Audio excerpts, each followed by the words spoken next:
I'm joined by Bulls radio color analyst Jim Kubiak as we wrap up this game against the Georgia Bulldogs from here in the end zone at Sanford Stadium in Athens, Georgia. The scoreboard said 45-23. I think Bulls fans may look at some of the positives in this game, and rightly so, feel pretty good about a quote-unquote moral victory, Jim, but you got the sense from the Bulls that that's not what they were thinking. Well, and Coach Quinn said right out, there are no moral victories. They expected to come in here and play well, and they expect to win when they take the field with anybody. So this is a football team that's determined and certainly much improved. Yeah, and let's hear what the Bulls players and head coach Jeff Quinn had to say about that moral victory. I feel good about the way our kids competed for 4 quarters. They played fast, they played smart, and they played physical. You know, that was a physical game. And they're a physical football team. And I felt that, you know, we did a real nice job. And I really told them, I said, now's when all that summer conditioning and training really will pay off for you. We felt like we were really well matched with them up front, like front 7. And we just kept on working. But, you know, it was a good experience to come down here and play. But we're going to learn from this, and we're going to keep going.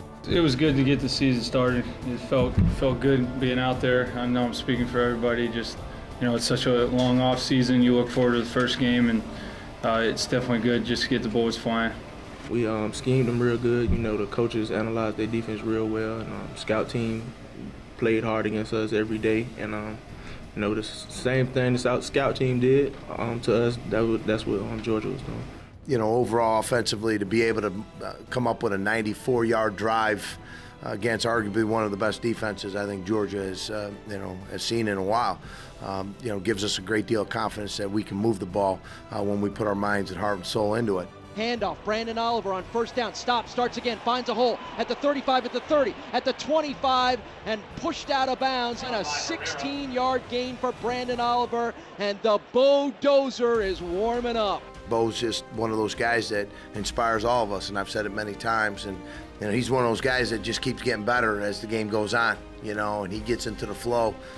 But I thought Alex Zordich did a great job in terms of there were some key plays in there that it was a dual threat between Bo and Alex, and that's a good sign that we were able to capitalize a couple key situations. The kids, you know, feel like they've got a good football team, and it's going to be interesting to see, you know, how they take this experience and you know, build on it as we get ready for Morgan State next Saturday.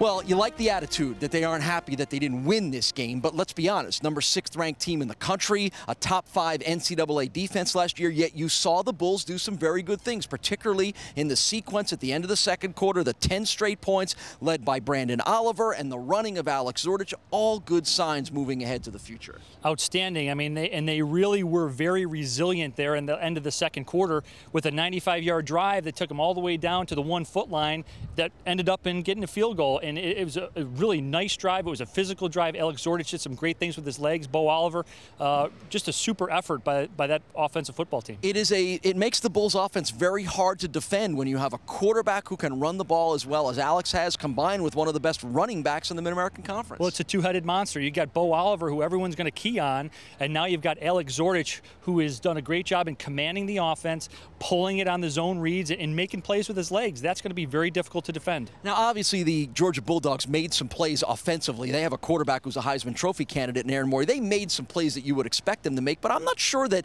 they would say they made as many as they thought they might make. Give me your sense on what you saw from the Buffalo defense. Well, I thought very sound. They were more physical than we have seen in the past. Colby Way with 2 sacks. They got after the quarterback, and they made it difficult for a Heisman candidate guy and Aaron Murray to really operate. Now, they did have some big, long field plays down the field, but Georgia does that to everybody, and I thought Buffalo was very, very sound defensively. The one thing that Jeff Quinn was most, I think, upset by was his special teams. There were some significant breakdowns. When you give up a 100-yard kickoff return, that's a breakdown. When you give up a block punt, that's a breakdown. That's probably where there's going to be a lot of focus in the next week. And absolutely, he was disappointed there in the first half, but to their credit, they made some adjustments and did a very good job, and were very sound in the special teams in the second half. So really positives, lots of positive. Offensive, defensively, special teams, I thought they did a really good job.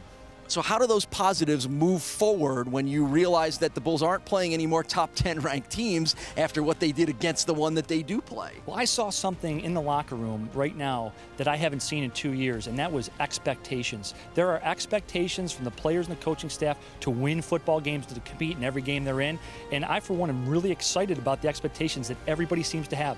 And I think those expectations will be pretty high when the Bulls head home for game number 2 at UB Stadium against Morgan State.